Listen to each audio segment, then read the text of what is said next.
Hello everybody, Pinstripe here. What is going on? Welcome back to some more Hogs of War here on Mission 22, Assassination, one of my favourite missions in the entire game, and maps as well. It's one of my favourite ones.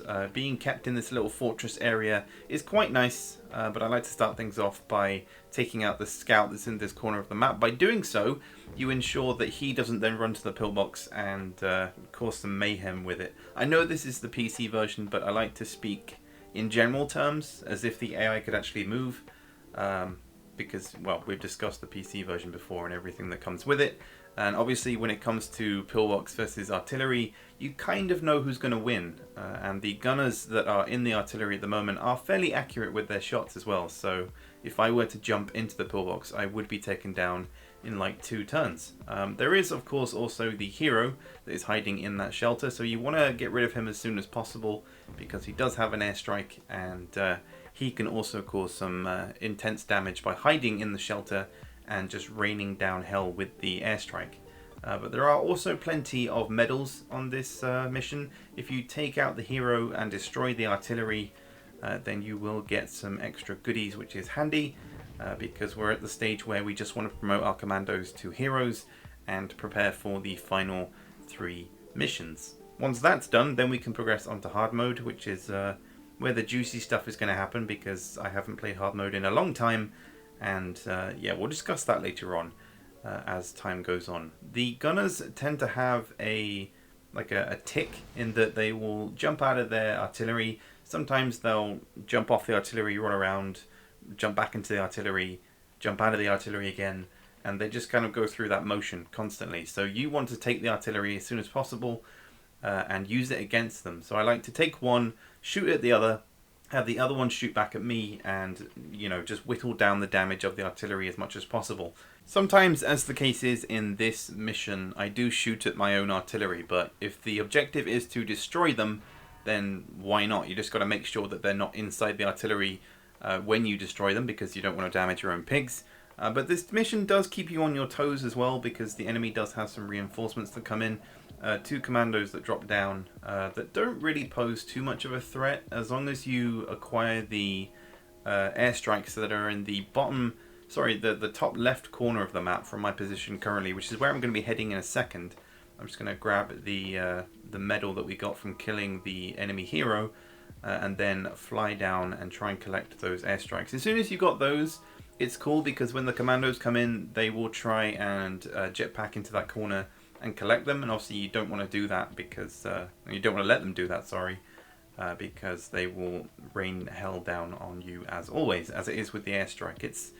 It's one of those weapons that is kind of hidden throughout a lot of the missions. You don't expect it to be there. Like, for instance, on Just Desserts, it drops down partway through the mission, and you can use it to take out the spies. So airstrikes are plotted about in the single-player campaign, which is cool, but it's annoying when you're not expecting it. So do bear in mind that the top left corner, that crate, has airstrikes. You need to get those as soon as possible. Obviously, at this point in the single player campaign, most of your team should be commando or above, so you should have jetpack capabilities and should be able to use that to get around the map as quickly as possible.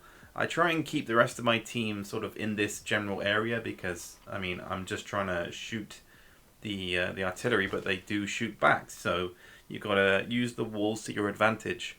And I mean, if you've got the time to spare, then why not heal yourself up with a medical dart, or if you're a hero, a self-heal. You got to try and balance that need of medical healing as much as possible, because as you can see here, I healed myself for the 34 damage that I was inflicted with, and here I lose 32, so I've basically prepared for the damage that is incoming, if that makes any sense. Preparation is key when it comes to predicting your enemy's next turn and ensuring that your pigs remain, you know, fairly replenished in terms of health, because we're at a stage where we don't have any medics and we need to rely on single medical darts and basically a numbers game. So if I'm healing for 40 and I'm getting damaged for 32, or if I'm healing for 34 being damaged for X amount, you know, you just got to keep a track of all of your damage numbers essentially, and how much you need to heal, and yada yada yada. Obviously you need to target the pigs that have the least amount of health. They need healing first, But as the missions press on, as I'm saying, it becomes a bit trickier to actually dish out healing effectively without still having a medic, which is why I like to keep a surgeon up until quite late on in the single player campaign, because healing just becomes so much easier, and we'll see that more in hard mode. But just taking out the enemy gunner there, so they've only got one dude left, but he's not doing anything because enemy AI tend to skip their turn if they're on top of an enemy vehicle. Why that is, I have no idea, but again, just trying to take the time to damage my own pillbox to whittle its health down as much as possible. I just want those medals so we can progress on to the next mission. So at this stage, again, I'm just taking my time, doing some healing, and ensuring that most of my pigs are fully healed as much as possible. But when the time comes, when the commandos drop in, that's when I then strike with the airstrike to, completely halve their health as much as possible, and again, just making it easier on me. I know that my pig is inside, but whatever, it's fine. I have some form of healing, and I know that I need to destroy one of the artillery pieces because, yeah, why not? And for some reason, the game sometimes thinks that if an enemy pig skips their turn too much, that they don't have any weapons left. So he got given a bazooka even though he already had a bazooka. Makes total sense. But it's time to move my commando back into our little fortress here, just to get some distance between myself and the enemy, and plan my next move. Again, things are fairly slow in this mission, just because you're waiting to destroy the artillery and waiting for the extra commandos, because the time you take trying to destroy the artillery, the game time ticks on, and it is more likely that the reinforcements will arrive before you then take out the artillery pieces.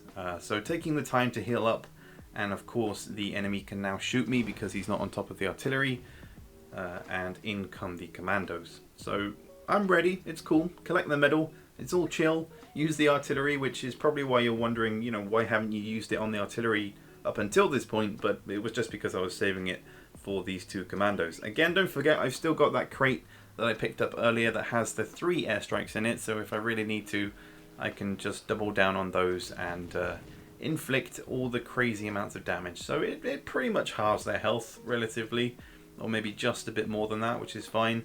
And they're doing me a bigger favor of destroying this artillery as well. So compared to the previous mission, which as I said before is my least favorite out of all of the missions in the single player campaign, this mission adds on a bit more story to what is going on in terms of the missions. So your team is flown in to assassinate a high priority target of the enemy, and that is the hero that we took out earlier, and then everything else in between is just a nice little addition. You're in this little fortress area.